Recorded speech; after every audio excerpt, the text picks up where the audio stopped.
अवधूत चिंतन श्री गुरुदेव दत्त श्री स्वामी समर्थ। माझ्या चॅनलमध्ये तुमचं सगळ्यांचं मनापासून खूप खूप स्वागत, आभार।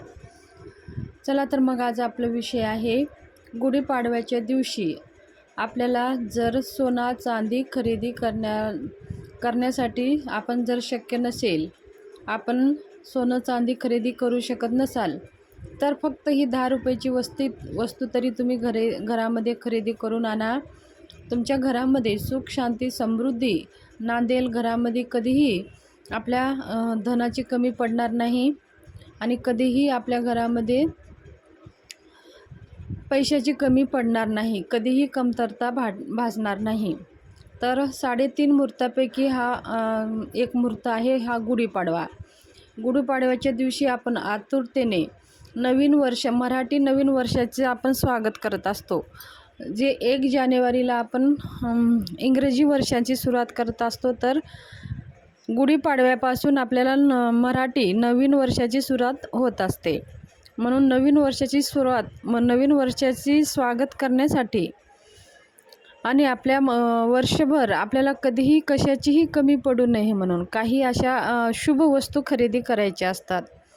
आपल्याला सोनं चांदी तर खरेदी करणं शक्यच नाही, कारण साधारण मनुष्याला आता सोनं चांदी खरेदी करणं संभव नाही, एवढं महाग झालेलं आहे। तरीही पण सोन्यापेक्षा जास्त अशा काही वस्तू असतात, त्या मौल्यवान असतात आणि ते सोन्यापेक्षा जास्तच त्यांचं फायदे आपल्याला होत असतात। तर अशा कोणकोणत्या वस्तू आपल्याला खरेदी करायची आहेत?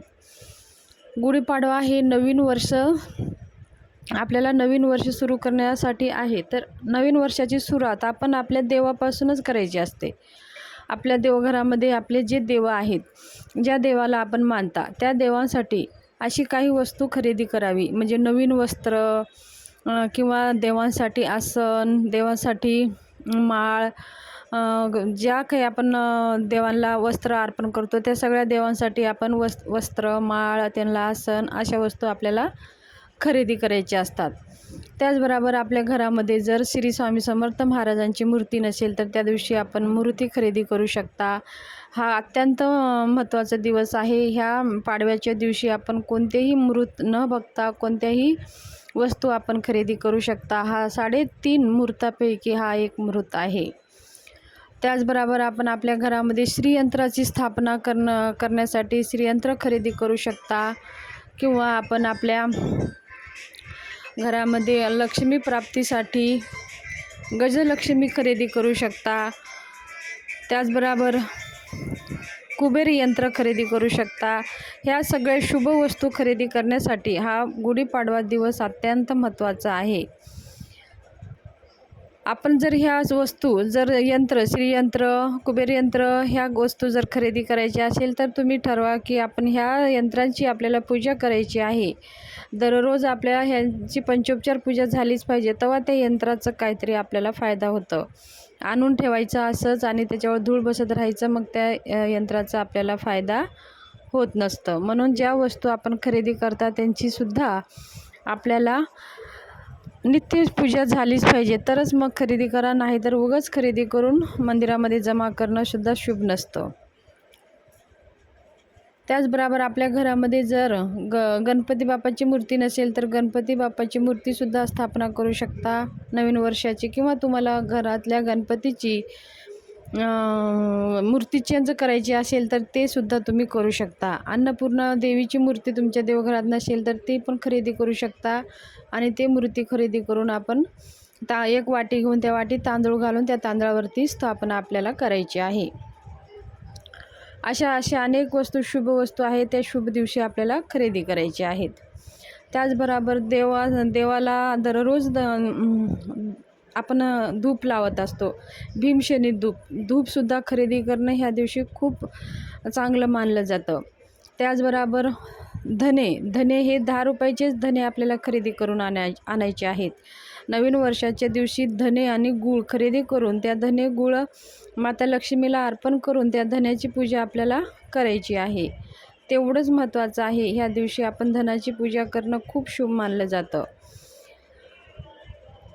त्याचबरोबर आपल्याला सुगंधित अत्तर असं खरेदी करायचं आहे. आपल्या देवांना अत्तर लावत असतो आपण. पूजा झाल्यावर देवाला अत्तर लावतो. म्हणजे ते अत्तर ह्या सगळ्या वस्तू जरी खरेदी आपण करतो तर लगेच आपल्याला धन येतं का? तर तसं नाही. ह्या सगळ्या वस्तूंना माता लक्ष्मी आकर्षित होते आणि ते अत्तर आपण आपल्या लक्ष्मी मातेला, सगळ्या देवांना आपण लावू शकता. म्हणजे जसं जिथं सुगंधित वास असतं तिथं माता लक्ष्मी आकर्षित होत असते. म्हणून आपण अत्तर खरेदी करू शकता. आपल्या ह्या सगळ्या देवघरातल्या वस्तू आपण आवर्जून खरेदी करायची आहे. त्याच्यानंतर आपण किचनमध्ये जाऊया. किचनमध्ये गेल्यावर आपल्याला काही अशा नवीन वस्तू आहेत ज्या तुटलेल्या आहेत, फाटलेल्या आहेत, ते काढून फेकून द्यायचे आहेत आणि घरामध्ये ज्या असं लागणाऱ्या वस्तू आहेत त्या वस्तू आपण खरेदी करू शकता. जसं आपण देवपूजण्यासाठी एखादी पितळाचं ताट घेऊ शकता, तांबण घेऊ शकता, अभिषेक पात्र घेऊ शकता आणि किचनामध्ये आपल्याला भांडी जर लागत असेल तर भांडी आपण खरेदी करू शकता. ह्या दिवशी ज्या वस्तू आपण खरेदी करा की आपल्याला त्याचं उपयोग व्हावं आणि त्या वस्तू आपल्याला टिकून राहतात, म्हणून हे शुभ मुहूर्तावर शुभ वस्तू आपल्याला खरेदी करायची आहेत. हे लक्षात ठेवा की आपल्याला धारदार वस्तू खरेदी करायचे नसतात. धारदार वस्तू म्हणजे जसं चाकू आहे, कैची आहे, इळी आहे, अशा प्रकारे वस्तू अजिबात आपल्याला खरेदी करायची नाहीत. त्याचबरोबर आपल्याला मिरची खरेदी करायची नाही आणि लोणचं खरेदी करायचं नाही. ह्या दिवशी ह्या वस्तू आपल्याला अजिबात खरेदी करून घरामध्ये आणायचे नसतात. ह्या शुभ वस्तू आपल्याला खरेदी करायच्या असतात. त्याचबरोबर आपण ह्या दिवशी नवीन कपडे खरेदी करू शकता. काही असं दानधर्म करण्याच्या वस्तू त्या खरेदी करू शकता आणि वस्तू खरेदी करून गरजूंना आपण दान देऊ शकतात. असं केल्याने सुद्धा नवीन वर्षाच्या दिवशी जर एखादी गरजूंना तुम्ही त्यांना ज्या गरजेच्या वस्तू जर आपण त्यांना दान दिले तर त्यांचं आशीर्वाद आपल्याला प्राप्त होतं आणि आपल्याला कधीही माता लक्ष्मी आपल्यावर रुष्ट होत नाही. जे दुसऱ्यांची सेवा करणं हे खूप देवांना आवडत असतं, स्वामींना खूप आवडत असतं. तर ज्या गरजूंना ह्या वस्तू आपल्याला खरेदी करून दान देऊ शकता. म्हणजे एखादी पिण्याचं माठ आपण घेऊन एखाद्या गरजूंना दिलं तर ते थंड पाणी पिऊन ते संतुष्ट होईल आणि तीच पुण्य आशीर्वाद आपल्याला प्राप्त होईल.